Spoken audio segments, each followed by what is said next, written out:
I'm pretty sure I skipped last week because I was in Michigan for a wedding. But we're going to pick back up on it because I have been really enjoying myself doing these, just reading through videos once a week. It's a way to keep giving you guys content, ASMR content, while also giving me a chance to chill out a little bit and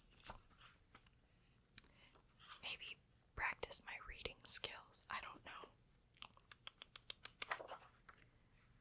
So, let's see. We were talking about genes and the mechanics of DNA. And I'm trying to think where we left off.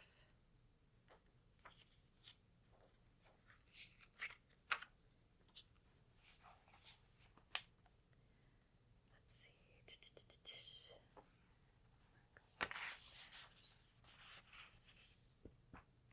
Okay, I think we did. How big is your genome last? How big is your genome? And does DNA bend, characterizing the stiffness of materials?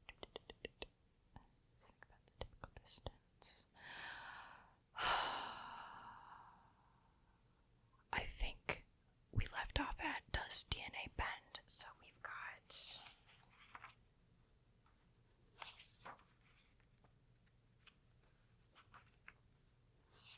how much of this to cover?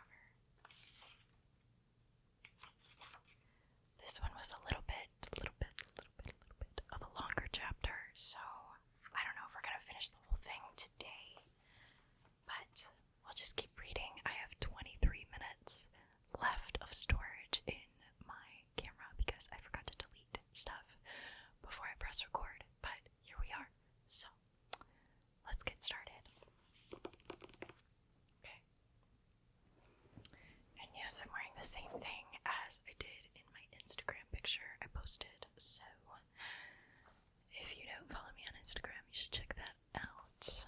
But, okay, and again, this book is called So Simple a Beginning, How 4 Physical Principles Shaped Our Living World. Okay, let's get started. Does DNA bend? Characterizing the stiffness of materials is a topic in itself, the exploration of which could take us into detours of materials science that would distract us from biophysics. Thankfully, there is a conceptually simple model of the rigidity of polymers, long chain-like molecules, that can give us essential insights into genome size. Imagine 3 different strings of different stiffnesses, each with the same end-to-end length, if held taut as a straight line, but left free to form amorphous blobs. Intuitively, we realize that the one that is most extended, as if made up mainly of long stretches of gentle curves, is the stiffest of the set. The most convoluted string, scrunched tight, is likely the softest. Let's think about the typical distance over which the molecules look straight. In other words, the typical distance we would travel before we start facing a different direction if we're walking along the strand. The stiffer the molecule, the longer this distance. Imagine an ant walking along an uncooked strand of spaghetti. Its direction hardly changes at all as it moves along. The characteristic length for the spaghetti is very large. Now imagine a cooked strand of spaghetti tossed onto a tabletop. Following the strand, our ant's path often bends and turns. This characteristic length is shorter, probably less than an inch or so. Now let's replace in our minds the molecule's actual curvy path with a series of straight segments, each as long as this typical straight path distance connected by joints that randomly orient adjacent segments. What we've created is something physicists and mathematicians call a random walk. Imagine a walker who takes a series of steps in completely random directions. One step might be to the north, the next to the southwest, the next north by northeast, and so on. I missed north by northwest. Trying to predict where our random walker ends up after some number of steps sounds futile. Who knows where she'll find herself, since the direction of each step is purely up to chance. For any individual walker, the prediction is, in fact, futile. But if we imagine taking many random walks, or watching many random walkers, the average outcome is well defined. A random walker who takes 25 steps will find herself an average distance of 5 step lengths from where she started. For 49 steps, 7 step lengths. For 100 steps, 10 step lengths. For n amount of steps, the square root of n step lengths away from the starting point. This is true whether the walk is two-dimensional, as a person would take, or three-dimensional, perhaps a random swim. These random walks turn up in countless places. Economists describe the rapid ups and downs of stock markets as random walks. Child, Stachi is throwing a fit over there. The paths of swimming bacteria and the spread of random mutations in a population are often modeled as random walks. The list of examples is ever expanding. These trajectories are paradigmatic, so like paradigmatic. Paradigmatic is a paradigmatic. These trajectories are paradigmatic or paradigmatic. Let me know in the comments. Of our theme of predictable randomness, as robust average properties coexist with the vagaries of chance. Vagaries. Jeez. What is wrong with me today? In addition, random walks with their strange dependence of travel distance on number of steps gives us our first glimpse of the general theme of scaling. As we'll learn in part 2, many physical characteristics don't simply grow proportionally to size. Like our square root above, unexpected dependencies often pop up.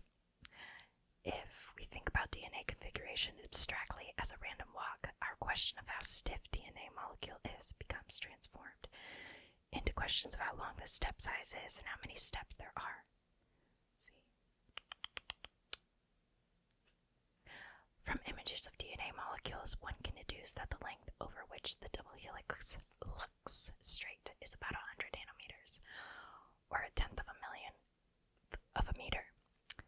In other words, replacing the actual path of the DNA with straight lines and asking what straight length is appropriate gives a value of 100 nanometers. The technical name for a polymer straight line length is the Kuhn length, after Swiss chemist Werner Kuhn, and there is a precise mathematical expression for its calculation. For scale, the width of a double helix is 2 nanometers, and the length along the ladder for a full helical turn is about 3 nanometers. The Kuhn length is large compared to the fine structure of the helix.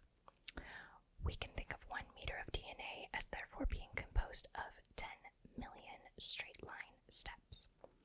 Our question about how big 1 meter of DNA would be if left alone floating around in the watery environment of a cell becomes transformed into the question of how far a random walk of 10 million steps, each 100 nanometers long, would be.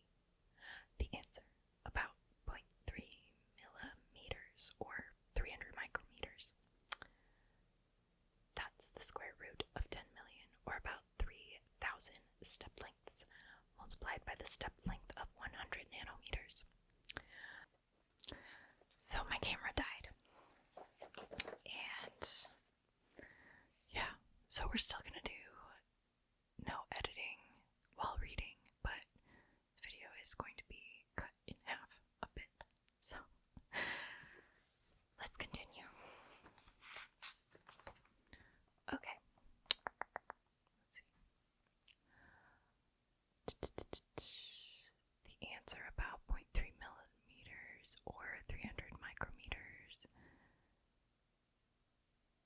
that's the square root of 10 million, or about 3,000 step lengths multiplied by the step length of 100 nanometers.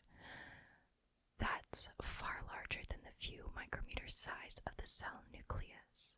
It's much larger even than the entire 10 to 100 micrometer width of a typical human cell. Okay.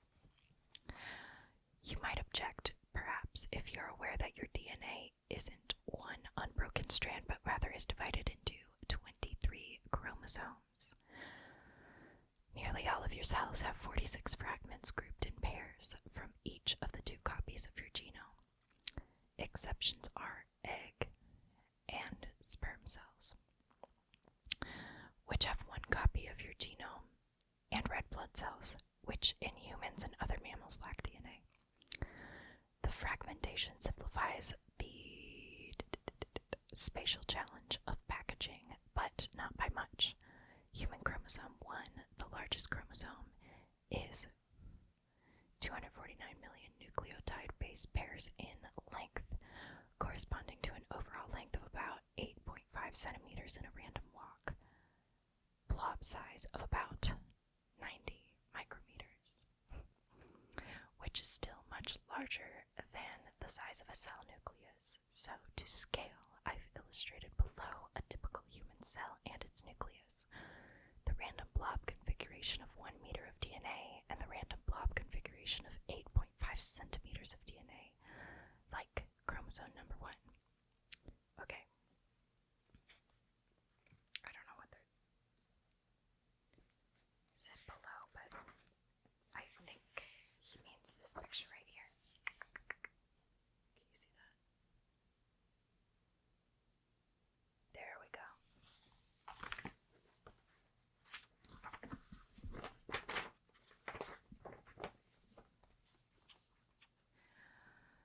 We should, in fact, be amazed and impressed by the packaging of DNA, not because the length of your genome, but because DNA is so stiff that it isn't amenable to being confined inside a cell.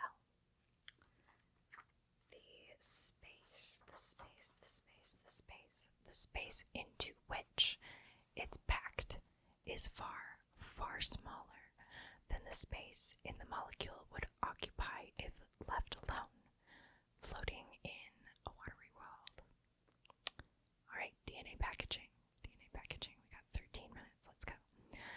The DNA inside our cell nuclei isn't left alone like our spaghetti strands or random walks, and isn't stuffed in like clothes in a hastily packed suitcase, but rather is elegantly and compactly packaged. Much of your DNA is wrapped around little spools about 10 nanometers in diameter, made of proteins called histones. 10 nanometers is much smaller than the Kuhn length of DNA, so this wrapping requires a lot of force, provided in large part by electrical attraction between the DNA, which is negatively charged, and the positively charged outer surface of the histones. The spacing of positive amino acids matches the periodicity of the double helical grooves, maximizing the magnitude of electrical forces. Once again, we find self-assembly at work. The physical attributes of DNA and histone proteins, especially their charge and shape, enable them to craft themselves into a well-defined, functional structure. Nearly 2 turns of DNA, or about 150 nucleotide base pairs, are wound around each spool. The span in between the spools varies in length between 20 and 90 base pairs, and the whole assembly is evocatively referred to as beads on a string. These strings of spool DNA are further looped and back together. What form they take has been a long-standing mystery, with a variety of structures proposed based on experiments that typically involve extracting DNA from cells or preserving cells with fixatives. The most common picture is of the beads on a long string organizing a 30 nanometer thick fiber, with these fibers then arranged into 120 nanometer and thicker cords. Very recently, however, our just lost my spot. Very recently, however, researchers at the Salk Institute and the University of California at San Diego, led by Clodagh O'Shea, I don't know if I'm pronouncing that right, developed a method to stain DNA in intact nuclei, decorating them with metal atoms that are readily visible in an electron microscope. Applying this approach, they did not find the expected discrete fibers, but rather uncovered chains with a broad spectrum of widths ranging between 5 and 24 nanometers. These chains, moreover, differed in how curly or straight they were, depending on whether or not cells were dividing. It may be that the packaging of DNA is less stereotypical and more dynamic than was previously thought. This means by which cells stuff DNA inside themselves is more than an intellectual curiosity. The expression of genes, whether some span of DNA is actually transcribed into RNA, allowing the creation of proteins, depends a lot on the packaging and organization of DNA. Regions of DNA that are wound around the histone spools or that are otherwise tightly constrained are relatively inaccessible to the machinery that reads and executes the genetic code. The exact same gene can be on or off, depending on whether it is easily found or hidden away. DNA packaging, in other words, affects DNA function, and the physical arrangement of DNA is a powerful tool for regulating the activities of the cell. A variety of maladies as diverse as neurodevelopmental disorders, there goes the stomach growl, rare autoimmune diseases, and even cleft palate are associated with flaws not in the genes that encode the proteins that perform the associated neurodevelopmental, immunological, or skeletal task, but rather in the DNA packaging. Interesting. These flaws often involve the protein that manipulate histone spools, increasing or decreasing their affinity for each other, or for DNA, for example, by changing their charge. In the past 2 decades or so, scientists have discovered that the determinants of what DNA regions are wrapped around histones are embedded in the DNA sequence itself, dictated in part by the mechanical properties of the double helix. We saw earlier that DNA is quite straight over the length of about 100 nanometers. The exact stiffness depends subtly on the DNA sequence, the A's, C's, G's, and T's, and the CAR. Particular groups of nucleotides are less stiff than others, or by virtue of their shape prefer a slight curvature in DNA that ends up wound around nucleosomes. These more curved or flexible regions, like little hinges, tend to be situated 10 nucleotides apart.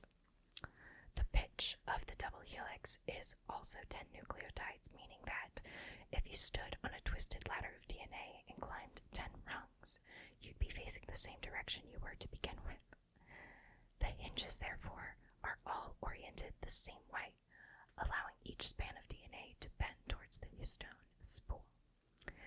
Analysis of binding between DNA and nucleosomes shows that the sequences without these repeating pairs of nucleotides are less likely to be wrapped around histones. The DNA sequence itself, therefore, encodes mechanical information about how it should be packaged. DNA is a mechanical code subtly interleaved with biochemical and genetic code. Truly extraordinary molecule. Truly an extraordinary molecule. The architecture of spools and fibers of DNA provides an example of the generational theme of regulatory circuits with which cells can control their activity, turning genes on or off.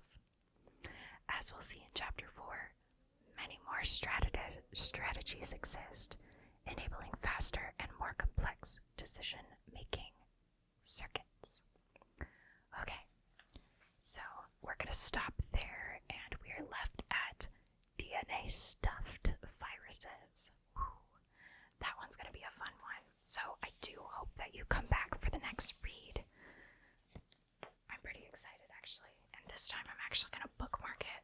I don't know why I haven't been. I have this, toxic trait that I think I'll remember where I left off. And this is the 6th episode of reading, and I still haven't figured it out. I still lose my place, so. But I hope you enjoyed this. If you were listening to this and you're like, what the hell is going on? You've missed at least 5 more episodes of this previously where I started the book and we're reading through it. So you're going to want to check those out first. I should have said that at the beginning, but you're going to want to check those out to understand what's going on with this one and maybe rewatch this one after. But if not, if you're just here for the reading, you to sleep, then I hope you enjoy it. Tachi's going insane. Okay, so we're going to leave it there. I hope you good, buddy.